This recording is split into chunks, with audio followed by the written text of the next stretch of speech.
At the time, in the mission area, in the valley, you had a growing awareness that things politically had to be changed. Mexican American people in the valley made up, almost 90% of the total population up and down the valley.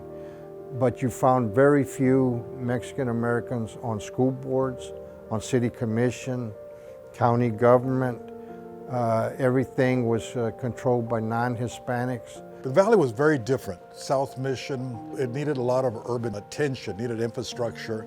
The streets were gravel.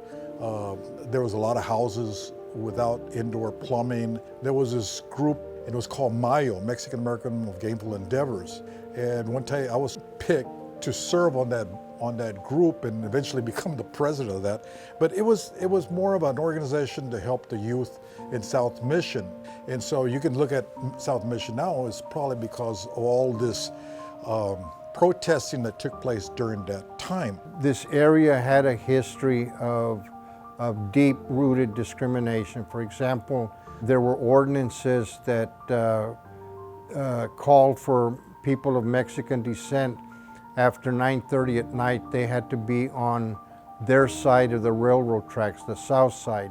There was a Mexican Day at the local swimming pool. The story goes that after Mexican Day, they would change the water in the swimming pool. So it was things of that nature. And again, the lack of access to the political process that prompted, a lot of the civil rights activists here in this area and up and down the valley. There was a walkout in Ed Cauchel's in 1968. The population of the school district, Mexican Americans, walked out for 3 days from school because they didn't like the way they were being treated. Imagine the whole school. They got in trouble with their parents because they did that, but they believed they needed to do something. It was very controversial. We were criticized for it. Today, sometimes some want to remember it, others need to remember it simply because it's the way things have always happened in history. But they're so long ago that we tend to forget them.